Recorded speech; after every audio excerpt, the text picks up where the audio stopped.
Kako začeti s svojim podjetjem? Kje najti začetni kapital? Ko že imamo dobro idejo za posel, se mora vprašati vsak podjetnik začetnik. Kljub pregovorni črnogledosti pa imajo tudi v Mariboru in okolici startup podjetja kar nekaj možnosti. Startup je v bistvu začetna oblika podjetja, podjema, lahko rečemo, ki šele nastaja. Se pravi, imamo idejo, imamo neke osnovne poslovne načrte, ki jih potem skušamo preverjati in tudi postaviti v prakso in seveda upamo, da bo dejansko uspela.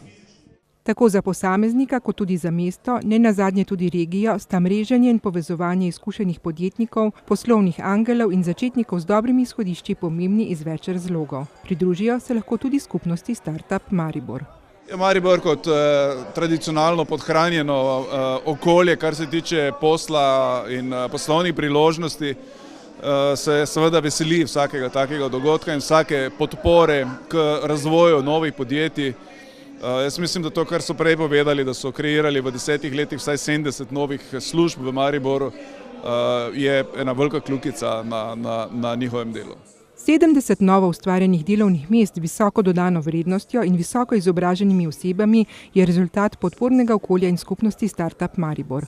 S podporo in mentorstvom so namreč vodili osebe ne samo do zaposlitve, ampak tudi do samega razvoja podjetja. Seveda program Startup Maribor za vsemi aktivnostmi, ki jih izvajamo, torej od delavnic, predavanj, svetovanj, hekatonov in vseh podjetniških vikendov in tako naprej, pač nekako prispeva delček v tej podjetniški dinamiki v naši skupnosti.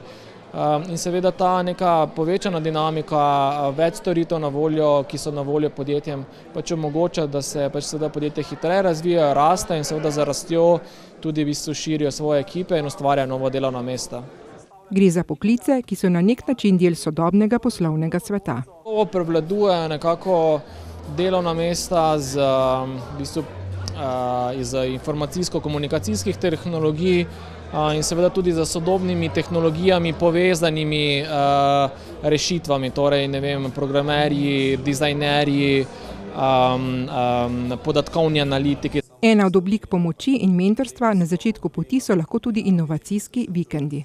Inovacijski vikend dejansko pomeni to, da ekipe startupov ali pa posameznikov pripravijo svoje poslovne ideje in jih razvijajo v 2 dneh, kolikor vikend traja, in jih potem predstavijo komisiji, ki jih oceni.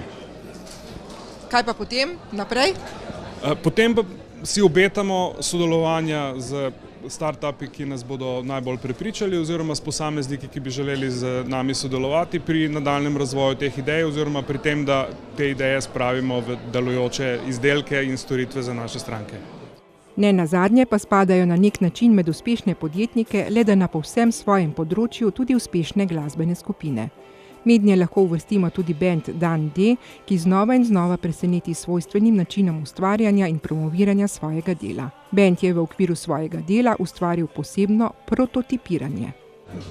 Prototipiranje je nek mal novodobni izraz, to pa, kar se mi gremo zadnjih 5 let, preizkušamo neke starodavne metode.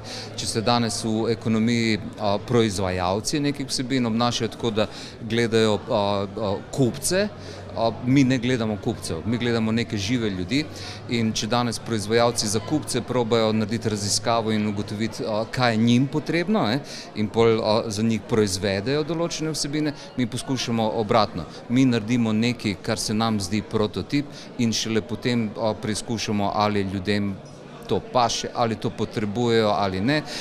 Začetniki podjetniki, ki sledijo modnim trendom v poslovanju, hkrati pa si upajo biti drzni, imajo z nekaj sreče, predvsem pa znanjem in mreženjem možnosti, da uspešno izplujejo na morje priložnosti. Poslovni angeli in mentorji jih ne bodo pustili na cedilu. A ko bodo enkrat prišli do samostojnega dela, se bodo tam morali znajti sami.